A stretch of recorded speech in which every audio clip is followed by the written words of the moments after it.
বৰাকৰ লগতে হাইলাকান্দিৰ বহু ঠাইত শ্বহীদ দিৱস পালন কৰা হয়। 1961 চনৰ 19 মে'ত বৰাক উপত্যকাৰ বাংলাভাষী লোকসকলে অসম চৰকাৰে অসমীয়া ভাষাক ৰাজ্যখনৰ একমাত্ৰ চৰকাৰী ভাষা হিচাপে গঢ়ি তোলাৰ সিদ্ধান্তৰ বিৰুদ্ধে প্ৰতিবাদ সাব্যস্ত কৰে। 1961 চনৰ 19 মে'ত শিলচৰ ৰেলৱে ষ্টেচনত অসম আৰক্ষীৰ গুলীচালনাত 11 জন লোক শ্বহীদ হৈছিল, যিসকলে নিজৰ মাতৃভাষা ৰক্ষা কৰি শ্বহীদ হৈছিল। এই ঘটনাই বাংলা ভাষা আন্দোলনক আৰু অধিক শক্তিশালী কৰি তুলিছিল আৰু বৰাক উপত্যকাৰ জনসাধাৰণৰ বাংলা ভাষাৰ অধিকাৰৰ সংগ্ৰাম আৰু অধিক তীব্ৰতৰ কৰি তুলিছিল। বৰাক উপত্যকাত বৰ্তমান 19 মে' দিনটো ভাষা আন্দোলনৰ শ্বহীদ দিৱস হিচাপে পালন কৰা হৈছে।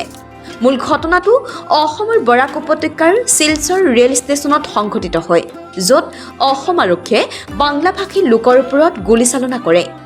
শুধু সুখের দিন নয়, এটা আমাদের একটা সংকল্পেরও দিন।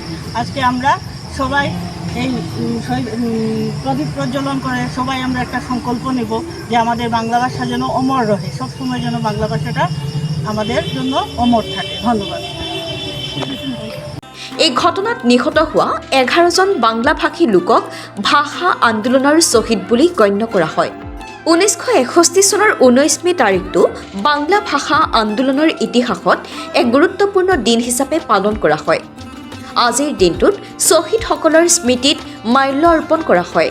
আজিৰ দিনটোতেই হাইলাকান্দি জিলা বিজেপিৰ উদ্যোগত গোটেই দিনটো বিভিন্ন কাৰ্যসূচীৰ আয়োজন কৰা হয়। পুৱা শ্বহীদসকলৰ স্মৃতিত মাল্য অৰ্পণ কৰা হয় আৰু আলোচনা সভা অনুষ্ঠিত হয়। তাৰ পিছত সন্ধিয়া শ্বহীদসকলৰ স্মৃতিত দীপ জ্বলোৱা হয়। আজিৰ দিনটোৰ আলোচনাত অসমৰ মুখ্যমন্ত্ৰী ডক্টৰ হিমন্ত বিশ্ব শৰ্মাক শিলচৰ ৰেলৱে ষ্টেচনক ভাষা শ্বহীদ ৰেলৱে ষ্টেচন হিচাপে নামাকৰণ কৰিবলৈ দাবী উত্থাপন কৰা হয়।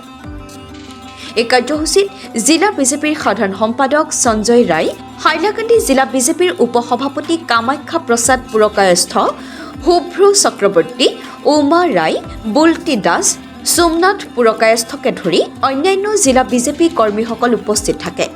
Bureau report, reporter live Assam. আজ 19 মে এই উপলক্ষে ভারতীয় জনতা পার্টির আমরা সকল কার্যকর্তা আজ ভাষা শহীদ দিবস উপলক্ষে এখানে একত্রিত হয়েছি।